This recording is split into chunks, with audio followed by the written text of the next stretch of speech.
For the raised fishbone stitch, use a leaf shape. Make one straight stitch at the top of the leaf. Bring the needle up on the first line towards the middle. Come back to the top and go from line 4 to line 1. Then from line 4 to line 1 at the middle part of the leaf.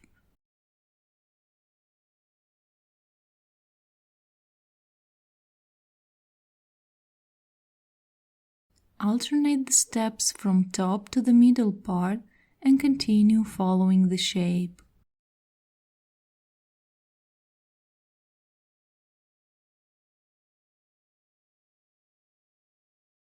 After you cross the middle, the stitches will cover the previous stitches completely, giving it a raised texture.